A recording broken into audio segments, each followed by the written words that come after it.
నమస్తే. ఇన్నాళ్ళు నన్ను సపోర్ట్ చేస్తూ, ఎంకరేజ్ చేస్తూ మీ ప్రేమని నాకు అందిస్తున్న ప్రతి ఒక్కరికి కృతజ్ఞతలు. అలాగే ఈ వీడియో కూడా ఖచ్చితంగా మీకు ఉపయోగపడుతుంది. లైక్, షేర్ అండ్ సబ్స్క్రైబ్ చేసి మీ సపోర్ట్‌ని నాకు అందించండి. అలాగే ఈ వీడియో పట్ల మీకున్న అభిప్రాయాన్ని కామెంట్ సెక్షన్‌లో కామెంట్ చేసి తెలియజేయండి. ఇప్పుడు వీడియోని చూద్దాం. జీవితంలో రకరకాల సమస్యలతో బాధపడుతున్నారా? ముఖ్యంగా ఆర్థిక సమస్యలతో సతమతమవుతున్నారా? ఎన్నో పరిహారాలు చేసి అలసిపోయారా? మంచి మార్గం దొరకాలని కోరుకుంటున్నారా? అయితే రండి, విశ్వాన్ని ఎలా అడగాలో తెలుసుకుందాం. లా ఆఫ్ అట్రాక్షన్ క్లాసెస్ మీకోసం మన ఛానల్లో. వివరాల కొరకు సంప్రదించండి. షిరిడీ గురించి మాట్లాడితే కనుక షిరిడీ సంస్థానం ప్రధానంగా ఉన్నటువంటి అభియోగాల్లో షిరిడీ సంస్థానం కొన్ని కోటాను కోట్ల రూపాయలు హజ్ యాత్రకు కానీ లేకపోతే మసీదులకు కానీ ట్రాన్స్ఫర్ చేస్తోంది అనే దాన్ని ఎలా చూడొచ్చు? ఇందులో నిజానిజాలేంటి? దీని గురించి నిజానిజాలు ఏంటి అనేది మనం ఇప్పుడు క్లియర్ గా మాట్లాడుకుందాం. యాక్చువల్ గా ఇలానే కొంచెం నోటి తుత్తరతో చేసే కామెంట్స్ వల్ల కొంతమంది ఇరుక్కున్నారు కూడా.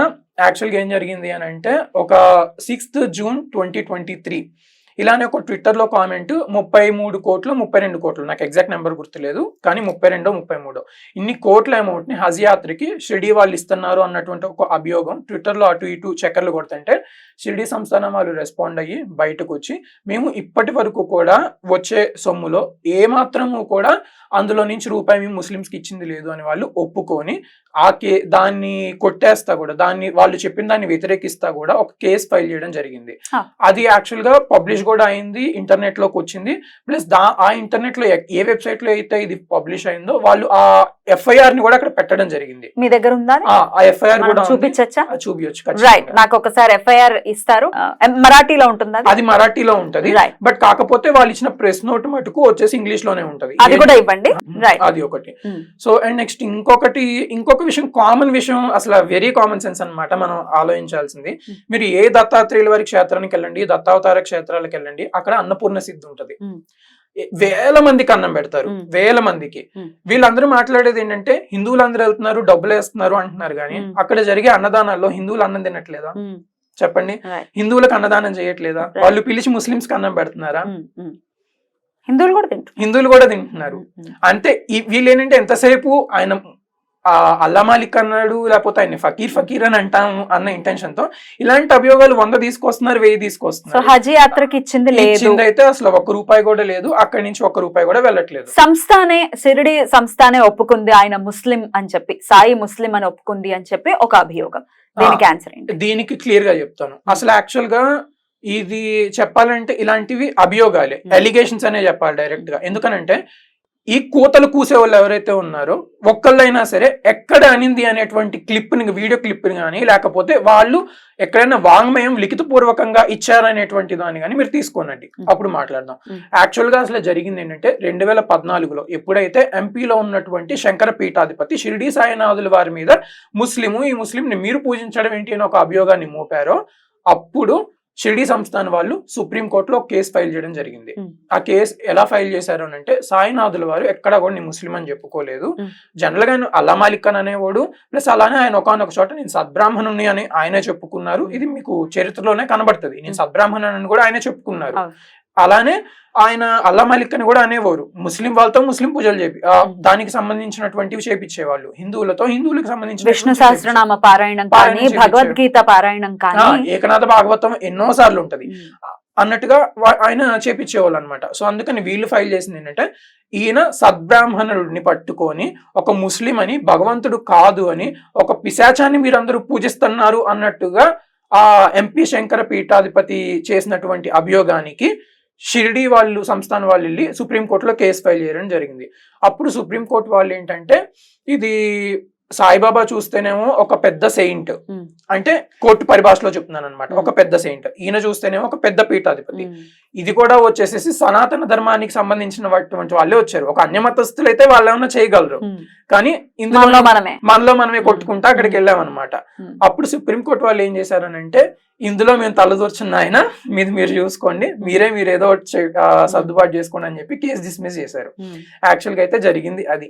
ఇప్పుడు ఈ న్యూస్ పబ్లిష్ అయింది కూడా, టైమ్స్ ఆఫ్ ఇండియాలో అయ్యింది, అది కూడా మన దగ్గర ఉందన్నమాట. నెక్స్ట్ ఇంకొకటి, అది జరిగిన తర్వాత 2015 సెప్టెంబర్ లో అనుకుంటా. సో వీళ్ళు షిరిడీ సంస్థానం వాళ్ళు వేరే చోట్ల కేసు కేసెస్ ఫైల్ చేయడం జరిగింది. అందులో భాగంగానే హైదరాబాద్ సివిల్ కోర్టులో కూడా కేసు ఫైల్ చేయడం జరిగింది అనమాట. అప్పుడు హైదరాబాద్ సివిల్ కోర్టు వాళ్ళు ఏంటంటే మన సంస్థాన్ వాళ్ళకి అనుగుణంగా తీర్పు చెప్తూ వీళ్ళ యొక్క ఏదైతే అభియోగాలని చేస్తారో వాటిని తోసిపుచ్చేశారు కూడా. అది కూడా మన దగ్గర ఉన్నట్టు ఆ న్యూస్ కూడా మన దగ్గర ఉంది. ప్లస్ అలానే అదే టైంలో ఎంపీలో హైకోర్టులో ఈ ఎవరైతే ఏ పీఠాధిపతి అయితే ఈ కామెంట్స్ చేశారో వాళ్ళు ఆ ఎంపీ హైకోర్టుకు వెళ్ళి క్షమాపణలు చెప్పడం కూడా జరిగింది. ఇది టైమ్స్ ఆఫ్ ఇండియాలోనే పబ్లిష్ అయింది. సో ఇవన్నీ మన దగ్గర ఉన్నాయి, ఇవన్నీ చూపిద్దాం. ఎక్కడా కూడా షిరిడి సంస్థాన్లో వాళ్ళు, మీరు ఇప్పుడు కూడా షిరిడి సంస్థాన్ వెబ్సైట్ ఓపెన్ చేసుకొని చూడండి, అందులో వాళ్ళు దాన్ని ఒక హిందూ టెంపుల్ గానే చెప్తారు వాళ్ళు. అంతేగాని అక్కడ జరిగేవి హారతులు జరుగుతూ ఉంటాయి, అన్ని జరుగుతూ ఉంటాయి. ఇప్పుడు రీసెంట్ గా వీళ్ళు తీసుకొస్తున్న కొత్త ప్రశ్నలు ఏంటంటే, ఆయన ముస్లిం అయితే మీరందరూ హారతులు, ఆయనకి హారతులు ఇవ్వడం ఏంటి, ఆయనకి హారతి పాటలు పాడడం ఏంటి, అష్టోత్తరాలు చేయడం ఏంటి అని మాట్లాడుతున్నారు. యాక్చువల్ గా ఇవన్నీ మీరు మహారాష్ట్ర వచ్చి ఏ దత్తావతారాలు అయితే ఉన్నాయో ప్రతి దత్తావతారానికి కూడా ఇదే వేలో పూజలు జరుగుతాయి. ఈయన దత్తావతారం కాబట్టి అక్కడ పూజలు అలా జరుగుతున్నాయి. ఇది మీకు ఆ పరిజ్ఞానం లేదు, మీరు ఎప్పుడు వెళ్ళి చూడలేదు. ఇక్కడ మీకు కనిపించేది సాయిబాబా మందిరంలో ఏం జరుగుతుంది అంతే.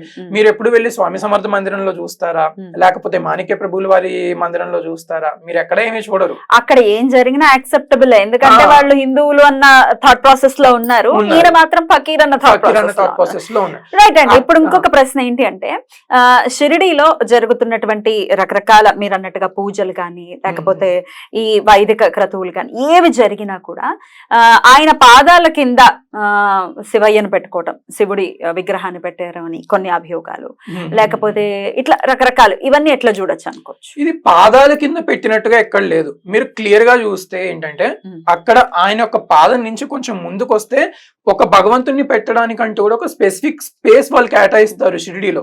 నిజంగానే చూపించండి, అసలు బాబా పాదం దగ్గర వాళ్ళు పువ్వులు తప్పించి ఇంకేముండవు. షిరిడీ వెళ్ళిన వాళ్ళందరూ చూసుకోవచ్చు, షిరిడీ వెళ్లాల్సిన అవసరం కూడా లేదు, లైవ్ వస్తా ఉంటది. లైవ్ లో చూడండి. ఇప్పుడు ఫర్ ఎగ్జాంపుల్ దత్తాత్రేయుల వారి జయంతి జరుగుతుంది అనుకోండి, వాళ్ళు దానికి కేటాయించిన స్పేస్ లో దత్తాత్రేయుల వారి మూర్తి పెట్టడం జరుగుతుంది. అలానే అక్కడ కృష్ణాష్టమి వస్తే కృష్ణుల వారి పటం పెట్టడం జరుగుతుంది. అలా వాళ్ళు చేస్తారు. అంతేగాని బాబా పాదాల దగ్గర పెడుతున్నారంటే ఇక్కడ మనకి తెలియనటువంటి వాళ్ళు ఇక్కడ ఆంధ్రాలో ఉన్నటువంటి టెంపుల్స్ లో పెడుతున్నారు. దానికి తీసుకొచ్చి మీరు బాబాకి లింక్ కట్టేసి బాబాని మీద మీరు మాట్లాడితే ఏమొస్తుంది? అదొక ఇంకిత జ్ఞానం లేని విషయం అది యాక్చువల్ గా. రైట్ అండి. ఇక కొంతమంది అనే విషయం ఏంటి అంటే, ఈ అవధూతల గురించి, ప్రత్యేకించి సాయి గురించి ఇంకెవరి గురించి మాట్లాడరు, వీళ్ళు ఏమైనా మనకి వేదాల్లో వినిపించారా, కనిపించారా, పురాణాల్లో ఉన్నారా అనే దానికి ఎట్లా ఆన్సర్ చేయొచ్చు? దీనికి యాక్చువల్గా ఎలా చెప్పాలనంటే, అసలు ముందు అవధూత అంటే ఏంటనేది చూడాలి. సాయినాథుల వారు ఒక అవధూతలా వచ్చారు, కానీ ఆయన అవధూతలా వెళ్ళలేదు, ఆయన పరిపూర్ణ దత్తావతారంగా వెళ్ళారు. యాక్చువల్ గా చెప్పాలనంటే దీనికి శ్రీపాద శ్రీవల్లభ చరితామృతంలోనే దీనికి ఉందన్నమాట. యాక్చువల్ గా శ్రీపాద శ్రీవల్లభ చరితామృతం అనే కాదు, ఇంకా సాయిబాబా ప్రతి దత్తావతారం కూడా షిరిడి సాయిబాబా ఒక దత్తావతారం అనే చెప్పినాయి వాళ్ళ చరిత్రలో. వాటన్నిటిని కూడా మనం మాట్లాడదాము ఇన్ డీటెయిల్ గా. అయితే ఇప్పుడు ఈ క్వశ్చన్ కి స్పెసిఫిక్ గా తీసుకుంటే ఏంటంటే, అసలు ఒకనొక టైంలో శ్రీపాద వల్లభుల వారు నేపాల్ వెళ్ళినప్పుడు అక్కడ ఆంజనేయ స్వామి జపం చేసుకుంటా ఉంటుంటే ఆయన ఎప్పుడు కూడా రాముల వారి నామం అనేది ఉచ్చరిస్తానే ఉంటారన్నమాట. రామనామాన్ని ఉచ్చరిస్తా ఉంటుంటే ఇప్పుడు నువ్వు ఒక అవతారం తీసుకోవాల్సినటువంటి సమయం వచ్చింది, నువ్వు భూమి మీదకి వెళ్ళాలని చెప్పి ఆయన ఒక అవధూత కింద పంపిద్దామన్నట్టుగా ఆయన మాట్లాడతారు. శ్రీపాద వల్లభుల అలానే హనుమంతుల వారి సంభాషణ అనేది జరుగుతుంది అనమాట. అప్పుడు దీన్ని మీరు శ్రీపాద వల్లభ చరితామృతంలో 45వ అధ్యాయంలో చూడొచ్చు. ఓకే, వీళ్ళిద్దరి మధ్య జరిగేటటువంటి సంభాషణ ఏ విధంగా ఉంటుందంటే, శ్రీపాదుల వారు వచ్చి హనుమంతుల వారిని మీరు భూమి మీదకి వెళ్లాల్సినటువంటి టైం వచ్చింది అని చెప్పినప్పుడు హనుమంతుల వారు అంటారు, సరే స్వామి నేను వెళ్తాను, బట్ కాకపోతే నేను విడిగా ఇలా ఒక అవధూత స్టేజ్ లో వెళ్లే కన్నా కూడా మనిద్దరం ఆత్మ ప్రకారం కూడా మన ఇద్దరం ఒకటే. అలాంటప్పుడు మీ అంశం ఏదైతే ఉందో దాన్ని మీరు నాలో నిక్షిప్తం చేస్తే అప్పుడు నేను ఒక దత్తావధూత కింద నేను అక్కడికి వెళ్తాను అని హనుమంతుల వారు చెప్తారనమాట. హనుమంతుల వారు చెప్పినప్పుడు శ్రీపాద వల్లభుడు, నువ్వు చెప్పింది నిజమే, హనుమంతుడు చాలా బుద్ధిమంతుడు అన్న పదం కూడా శ్రీపాద వల్లభ చరితామృతంలో రాసి ఉంటది. హనుమంతుడు చాలా బుద్ధిమంతుడు, ఖచ్చితంగా ఇదే జరిగిద్ది. దానికి హనుమంతుల వారు కూడా ఏం చెప్తారు అని అంటే, నేను విడిగా లేకపోతే ఇలా వెళ్ళి మీ గురించి లేకపోతే అక్కడ ఉన్నటువంటి వీటిని నేను సరిచేసే కన్నా అక్కడ నేను అద్వైత తత్వాన్ని నేను ప్రబోధించాలి. Right. కాబట్టి ఈ ముందు అక్కడ అద్వైతం సిద్ధించాలి అని అంటే మన ఇద్దరం ఏకం అవ్వాలి. దేహాల వల్ల మన ఇద్దరం వేరు అవ్వచ్చు, బట్ కానీ ఆత్మల ప్రకారం అయితే, జ్ఞానం ప్రకారం అయితే మన ఇద్దరం కూడా ఒకటే. ఎందుకంటే ఇవన్నీ పరమాత్మ నుంచి వచ్చినటువంటి అంశాలు అన్నమాట. సో అప్పుడు శ్రీపాదులు దానికి ఆమోదం తెలిపి, అలానే నువ్వు ఒక దీశిలా అనేటువంటి నగరంలో అక్కడికి నువ్వు వెళ్తావు, వెళ్ళినప్పుడు ముందు నువ్వు ఒక అవధూతగా ఉంటావు, నువ్వు ముందు వీటన్నిటిని ముందుకు తీసుకెళ్తావు. దీనికన్నా ముందే ప్రజ్ఞాపురంలో స్వామి సమర్థుల వారి రూపంలో నా అవతారం వస్తుంది. నా అవతారం వెళ్ళిపోయే టైంలో ఇందులో ఉన్నటువంటి దత్తాంశ నీలో నిక్షిప్తం చేసేస్తాను, నిక్షిప్తం చేసేసి దీన్ని అందరికీ ప్రకటించి నేను వెళ్ళిపోతాను అన్నట్టుగా చెప్తారు. దీనికి ప్రూఫ్ మీరు స్వామి సమర్థుల వారి చరిత్రలో తీసుకుంటే మీకు కనబడుతుంది. స్వామి సమర్థుల వారు వెళ్ళిపోయేటప్పుడు కేశవ నాయక్ అని ఒక భక్తుడు ఉంటాడు. వచ్చి ఆయన చాలా శోక సంద్రంతో, స్వామి మీరు వెళ్ళిపోతున్నారు, ఇక్కడ నుంచి నాకు దిక్కెవరు అని అనుకుంటే, స్వామి సమర్థుల వారి దగ్గర పాదాలు ఎక్కడి నుంచి వచ్చాయో ఏంటో ఎవరికి ఇప్పటికి కూడా తెలియదు. ఎవరు వచ్చినా గానీ ఆయన అక్కడి నుంచి పాదాలు తీస్తారు, వాళ్ళకి ఇచ్చేస్తారు అనమాట. పాదాలు ఇచ్చేసేసి నువ్వేం బాధపడకు, ఇప్పటి నుంచి నా అవతారం షిరిడీలో ఉంది, సాయి రూపంలో ఉంది, నువ్వు అక్కడికి వెళ్ళు, అక్కడికి వెళ్ళి ఇక్కడి నుంచి నువ్వు నన్ను ఎలా కొలుచుకున్నావో అదే విధంగా నువ్వు నన్ను కొలుచుకో అన్నట్టుగా చెప్తారనమాట. మరి దీనికి కేశవ నాయక్ కూడా నమ్మడానికి ఏదో ఒక లీల కావాలి కదా. కేశవ నాయక్ బాబా దగ్గరికి వెళ్ళినప్పుడు ఏం చేస్తారని అంటే, వీళ్ళు వెళ్తా ఉన్నప్పుడు మధ్యలో అలానే కొంతమంది బ్రాహ్మణులు వీళ్ళిద్దరికి కనబడతారు. కనిపించి ఆయన ఒక పిచ్చి ఫకీరు, ముసల్మాన్ దగ్గరికి నువ్వు వెళ్ళి పూజించేదేంటి, స్వామి సమర్థ చెప్తే నువ్వు వెళ్ళిపోతావు అన్నట్టుగా మాట్లాడతారు. అయితే వీళ్ళు ఏం చెప్తారంటే, సరే అప్పటి నుంచే ఉన్నారు, ఇది ఇప్పుడు తయారైంది కొత్త బ్యాచ్ కాదు,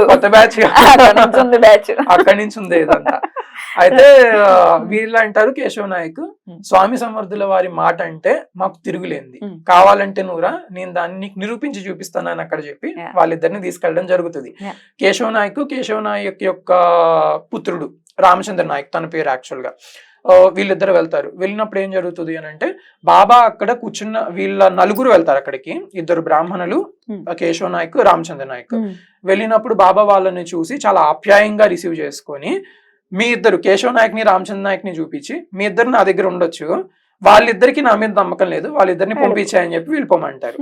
కానీ వాళ్ళు వెళ్ళరు, అక్కడే ఉంటారు. అప్పుడు బాబా ఏం చెప్తారనంటే, అక్కడ ఉన్నటువంటి వేప చెట్టుకి యొక్క ఆకులు తీసుకొని రమ్మంటారు. తీసుకొచ్చినటువంటి ఒకే రమ్మ ఆకులు అవి కూడా ఆయన చేత్తో తీసి కేశవ నాయక్ కి, రామచంద్ర నాయక్ కి ఇస్తే ఆ ఆకులు చాలా తీయగా ఉంటాయి. వాళ్ళిద్దరికి, మిగిలిన ఇద్దరికి ఇస్తే చాలా చేదుగా ఉంటాయి. అప్పుడు కేశవ నాయక్ కి, రామచంద్ర నాయక్ కి అర్థమవుతుంది స్వామి సమర్థని. ఎందుకనంటే ఒకానొక కాలంలో స్వామి సమర్థులు కేశవ నాయక్ కి వేపాకుల్ని తినిపించినప్పుడు అవి చాలా తీయగా ఉన్నాయి అన్నమాట. అక్కడ స్వామి సమర్థులు ఎలా అయితే వేపాకుల్ని తీయగా, అదే లీల మళ్ళీ చేసేటప్పటికి దానికి వీళ్ళకి నమ్మకం వచ్చేస్తుంది అనమాట. అలాగా ఇప్పుడు 1300 సంవత్సరం అప్పుడు 13వ శతాబ్దంలోనే శ్రీపాద వల్లభుల వారు తర్వాత నేను స్వామి సమర్థ రూపంలో వచ్చినప్పుడు నాలో ఉన్నటువంటి దత్తావతారాన్ని నీలో నిక్షిప్తం చేసేసి నేను వెళ్ళిపోతానని చెప్పినట్టు దానికి ప్రూఫ్ స్వామి సమర్థ చరిత్రలో కూడా మీరు చదువుకుంటే మీకు కనబడుతుంది. సో ఇక్కడ దీన్ని బట్టి మనకు అర్థమవుతుంది ఏంటంటే, ఈయన ఒక అవధూత స్థితిలో వచ్చారు. ముందుగా వచ్చినప్పుడు అవధూత స్థితిలో వచ్చిన వాళ్ళు ఎలా ఉంటారంటే, బాలోన్మత్త పిశాచవత్ అన్నటువంటిగా ఉంటారు. అన్నటువంటి ఏ అవధూతం చూసినా ఇలాగే ఉంటారు. శ్రీపాద్ శ్రీవల్లభుల, అకల్కోట, లేకపోతే మాణిక్య ప్రభువ, ఎవరైనా వీళ్ళందరూ ఇలానే ఉంటారు. బూతులు తిడతారు అనేది ప్రధానమైనటువంటి అభియోగం సాయి గురించి. బూతులు తిడతారని మీరు ఇప్పుడు స్వామి సమర్థుల వారి గురించి మనం మాట్లాడాం. స్వామి సమర్థుల వారి చరిత్ర తీసుకొని చూస్తే ఆయన అసలు రుద్రాంశ, ఎప్పుడు కోపంగా ఉంటారు, వచ్చిన వాళ్ళని బూతులు తిడతారు. ఈవెన్ ఇంకొకళ్ళు వీళ్ళు చేసిన అభియోగం ఏంటంటే, దుని పక్కన మలమూత్ర విసర్జన చేసినట్టుగా సాయి సచ్చరిత్రలో ఉంది. అవును, అది నిజమే, సాయి సచ్చరిత్రలో ఉంది. అయితే వాళ్ళు యాక్చువల్గా అక్కడ మలమూత్ర విసర్జన చేసినప్పటికీ కూడా ఆ గురుపాదాన్ని పైనటువంటి ఇలాంటి వీటిని కాకుండా ఆ గురుపాదాన్ని ఎవరైతే అప్పటికి స్ట్రాంగ్ గా పట్టుకుంటారో వాళ్ళనే దత్తాత్రేయుడు అనుగ్రహిస్తారు. చాలా టఫ్ ఉంటాయి యాక్చువల్ గా చెప్పాలంటే. దీనికి దత్తాత్రేయుడు వారి చరిత్రలోకి వెళ్ళినప్పుడు ఇంకా చాలా కనబడతాయి, అలాంటివి మనం మాట్లాడుకుందాం. అయితే ఇక్కడ అలానే మీరు స్వామి సమర్థుల వారి చరిత్రలో తీసుకున్నప్పుడు కూడా స్వామి సమర్థుల వారిని వచ్చిన కొత్తల్లో ఒక భక్తుడు ఏం చేస్తాడంటే, తీసుకెళ్లి కొన్నాళ్ళు స్వామి సమర్థుని ఆయన ఇంట్లోనే పెట్టుకుంటాడు అనమాట. పెట్టుకున్నప్పుడు అసలు స్వామి సమర్థ ఎన్ని పిచ్చి వేషాలు వేస్తారంటే ఒక చిన్న పిల్లలానే చిన్న పిల్లలు చేసే ముద్దు ముద్దు పనులు ఇక్కడివన్నీ తీసి విసిరి కొట్టడం, పిల్లలు ఆడుకున్నట్టుగా ఆడుకోవడం, అలానే ఆ ఇంట్లో ఉన్న వాళ్ళని పచ్చి బూతులు తిట్టడం, బూతులు. అలానే ఇంట్లో ఇప్పుడంటే గ్యాస్ స్టవ్లు ఉన్నాయి, అప్పట్లో కట్టెల పొయ్యి మీద కదా వండుకునేవాళ్ళు. వాళ్ళు అన్నం అవి వండుకుంటుంటే అందులో నీళ్లు పోసేసేయడం, దాన్ని ఆపేసేయడం, నిప్పు వెలుగుతా ఉంటుంటే ఆ నిప్పులో మల విసర్జన మూత్ర విసర్జన చేయడం. ఇంకొక విషయం చెప్పాలనంటే అటువంటి విధంగా స్వామి సమర్థులు చేసేవాళ్ళు. ఇంకొక విషయం మీకు ఇక్కడ చెప్పాలనంటే, ఒకసారి స్వామి సమర్థ దగ్గరకు ఒక భక్తుడు వస్తాడు. బొల్లి వ్యాధి ఉంటుంది అనమాట, స్కిన్ డిసీజ్ ఉంటుంది ఆయనకి. వచ్చినప్పుడు స్వామి మరి నువ్వు దత్తాత్రేయులు అంటారు, అదంటారు ఇదంటారు, మరి నాకు ఇలా వ్యాధి వచ్చింది ఏం చేయమంటావు అని అడిగితే స్వామి సమర్థులు అంటారు మలాన్ని పూసుకోమని చెప్తారు. ఒంటికి మలాన్ని పూసుకుంటే నీ వ్యాధి తగ్గిపోద్దని చెప్తారు. ఈయన కొన్నాళ్ళు ఆలోచిస్తాడు. అక్కడ ఉన్న వాళ్ళందరూ ఏం చెప్తారంటే నువ్వు మలాన్ని పూసుకో, ఆయన చెప్పినట్టు చేయమని చెప్తారు. ఈయన అనుకుంటాడు వీళ్ళ మలం ఎందుకు పూసుకోవడం, స్వామి సమర్థులదే పూసుకుంటానని చెప్పి ఆ మలాన్ని పూసుకుంటే ఆయనకి విత్ ఇన్ 3 to 4 days లో ఆ వ్యాధి తగ్గిపోయింది. ఇక్కడంటే మీరు సాయిబాబా గురించి వీళ్ళ గురించి ఇలా కామెంట్స్ చేస్తున్నారు కానీ అక్కడ మహారాష్ట్రలో వచ్చి ఇలాంటి కామెంట్స్ చేస్తే చెప్పులు తీసుకొని దేహశుద్ధి చేసి పంపిస్తారు. ముఖ్యంగా స్వామి సమర్థుల మీద గాని, తెంబే స్వామి మీద గాని, సాయిబాబా మీద గాని, వీళ్ళ మీద కనుక ఇలాంటి కామెంట్స్ చేస్తే వాళ్ళు ఖచ్చితంగా దేహశుద్ధి చేసి మాత్రమే పంపిస్తారు యాక్చువల్ గా. సో ఇక్కడ మనం ఈ మొత్తం ఉదాంతంలో మనం చూసుకునేది ఏంటంటే స్వామి సమర్థుల రూపంలో వచ్చినటువంటి దత్తాత్రేయుల వారి అంశ షిరిడి సాయినాథుల వారిలో నిక్షిప్తం అయిపోయింది. అది స్వామి సమర్థుల వారి చరిత్ర దాన్ని ప్రూవ్ చేస్తుంది, అలానే శ్రీపాద వల్లభుల చరిత్ర ప్రూవ్ చేస్తుంది. అప్పటికి ఇంకా శ్రీపాద వల్లభ చరిత్రని మనం కంటిన్యూ చేసుకుంటే చాప్టర్ 45 లో చెప్పినట్టుగా స్వామి అప్పుడు ఇంకేం చెప్తారంటే, సరే స్వామి నేను వెళ్తాను అంటే అప్పుడు శ్రీపాద వల్లభులు ఏం చెప్తారంటే, ఓకే వెళ్ళిన తర్వాత నువ్వు మ్లేచ్ఛదారివే మ్లేచ్ఛ రూపంలో నువ్వు వెళ్ళాలి అని చెప్పినప్పుడు సరే స్వామి నేను వెళ్తానంటారు. ఆంజనేయుడికి చెప్తారనమాట. సరే నేను వెళ్తానని చెప్తారు. అప్పుడు ఆయన ఇంకా నువ్వేం చెప్తావంటే, నువ్వు ఇన్నాళ్ళు నువ్వు యాక్చువల్ గా రుద్రాంశ సంభూతుడివి, కానీ ఇప్పుడు వరకు నువ్వు శ్రీరాముల వారి నామాన్ని జపించావు, ఇప్పటి నుంచి నువ్వు నా నామాన్ని జపించాలి. నాలోనే శివుడు శక్తి ఐక్యమైనటువంటి ఒక అంశం ఉంది, అదే అల్లా. అల్లా అనే పదాన్ని మనం విడగొడితే అల్ ప్లస్ ఆ అని వస్తుంది అనమాట. అల్ అంటే శక్తి, ఆ అంటే ఆ శక్తిని ధరించినటువంటి వాడు. ఓకే, ఇప్పుడు మీరు ముస్లిమ్స్ లో వీళ్ళ యొక్క కల్మా అని ఉంటది, మనకి పొద్దునే మైక్ లో సాయంత్రం అలా వీళ్ళ టైంలో కల్మా అనేది వినబడతా ఉంటుంది. సంథింగ్ కల్మా అంటారు, లేకపోతే ఇంకోటి ఏదో చెప్తారు దాన్ని. అందులో వాళ్ళు యాక్చువల్ గా చెప్పేది ఏంటంటే, నిరాకార నిర్గుణ పరబ్రహ్మం ఏదైతే ఉందో ఆ పరబ్రహ్మమే ఉత్తమమైనది. ఆ పరబ్రహ్మానికి వాళ్ళు అల్లా అని పేరు పెట్టుకున్నారు. దానికి నా నమస్కారం వాళ్ళు చేసుకుంటారు అనమాట. అది వాళ్ళ ప్రకారం వాళ్ళు చేసుకునేది. అయితే శ్రీపాదుల వారు చెప్పింది ఏంటంటే, నాలో ఉన్నటువంటి ఆ రుద్రాంశని ఇప్పుడు నువ్వు అక్కడికి వెళ్ళి ఎల్లవేళ్ళ అది ఉచ్చరిస్తా ఉండాలి అన్నట్టుగా చెప్తారు. దానికి హనుమంతుల వారు ఏం చెప్తారంటే, సరే స్వామి నేను అదే నామాన్ని నేను ఉచ్చరిస్తాను, నేను అందుకనే వెళ్ళినప్పటి నుంచి అల్లా మాలిక్ అంటా ఉంటానని చెప్తారనమాట. సో సాయిబాబా అల్లా మాలిక్ అని అంటానికి గల కారణం అది. ఆయన యాక్చువల్ గా పైనకి ముస్లిం వేషధారుల్లో కనబడినప్పటికీ మీకు సాయి సచ్చరిత్ర చాప్టర్ అందులో ఒక అధ్యాయంలో మీకు కనబడుతుంది, సీమోల్లాంఘన అనేది ఉంటది అనమాట. విజయదశమి రోజు వాళ్ళు ఉత్సవంలా చేస్తారు. విజయదశమి రోజు వాళ్ళందరూ బయటకు వెళ్ళి వస్తారు. అప్పుడు సాయిబాబా వారు ఏం చేస్తారనంటే, చాలా కోపద్రిక్తులై ఉన్మత్త వేషధారి అయి దిగంబరులు అయిపోతారు, బట్టలన్నీ ధునిలో వేసేస్తారు. అప్పుడు కనిపించేటటువంటి ఒక విషయాన్ని కపర్దే డైరీస్ అని కానీ, దీక్షిత్ డైరీ అని కానీ, ఇవి సాయి సచ్చరిత్రలు లేవు. వీళ్ళు కామెంట్ చేసే వాళ్ళందరూ ఏంటంటే సాయి సచ్చరిత్ర ఒకటే పట్టుకొని చదువుకొని అదే చెప్తారు. అసలు బాబా గురించి ఆయన ఒక 60 సంవత్సరాలు అక్కడ ఉన్నటువంటి ఒక అవతారం గురించి ఒక 300 పేజీ పుస్తకంలో ఉంది అని అంటే అదే కంప్లీట్ గా చెప్పగలుగుతుందా? చెప్పలేదు. అబ్దుల్లాస్ డైరీ అని ఒకటి ఉంది బాబా మీద వచ్చిన దాంట్లో, దీక్షిత్ డైరీ అని ఉంది, కాపర్దే డైరీ అని ఉంది. ఆ బుక్స్ లో చాలా క్లియర్ గా రాసింది ఏంటంటే, ఎక్కడా కూడా బాబాకి అంటే జనరల్ గా ఇప్పుడు ఇది బయటకు చెప్పాలి కాబట్టి చెప్తున్నాను, బాబా వారికి సుంతి చేసినట్టుగా లేదు. ఓకే, అలాగే ఆయన కౌపీన దారి అయి ఉండేవాడు. కౌపీనాన్ని ధరించేది ఎవరు? మనలో ఉన్నటువంటి సనాతన ధర్మం హైందవులే కౌపేని కౌపిన్యాన్ని ధరించేది సనాతన ధార్మికులే. ఒక రమణులు అలాగే రమణ రమణులు కూడా దిగంబరులుగానే దిగంబరులుగానే ఉండేవాళ్ళు. ఉండేవాళ్ళు. భక్తులు చెప్పిన తర్వాత కౌపీనాన్ని పెట్టుకోవడం అనేది జరిగింది. స్వామి సమర్థుల వారు కూడా దిగంబరంగానే ఉండేవాళ్ళు.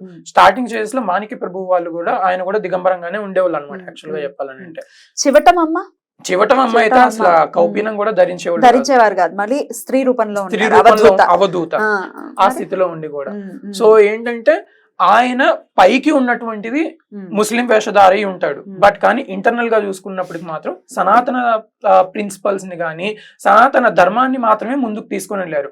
ఇప్పుడు వచ్చి ఇంతమంది ఇన్ని మాటలు మాట్లాడుతున్నారు, ఒకళ్ళని చూపించండి సాయి భక్తులైన వాళ్ళు ఏ అన్ని మతంలో కన్వర్ట్ అయిన వాళ్ళని. ఇప్పుడు మనం చూసుకుంటే లాస్ట్ ఒక 10-15 years నుంచి క్రిస్టియానిటీలోకి అసలు చాలా అంటే చాలా కన్వర్షన్స్ జరిగినాయి, మాస్ కన్వర్షన్స్ జరిగినాయి అనమాట. కానీ చాలా మంది సాయి భక్తులు అటువంటి మతంలోకి కూడా కన్వర్ట్ అవ్వకుండా ఉన్నారు అని అంటే దానికి ఓన్లీ ఒక కారణం ఏంటంటే షిరిడి సాయిబాబా భక్తులు అవడం వల్ల మాత్రమే. ఎందుకంటే వీళ్ళందరూ బాబాతో కనెక్ట్ అయి ఉన్నారు. సాయి సచరిత్ర తీసుకుంటే వాళ్ళ ప్రాబ్లంకి ఏదో ఒక సొల్యూషన్ అందులో కనబడుతుంది. రైట్.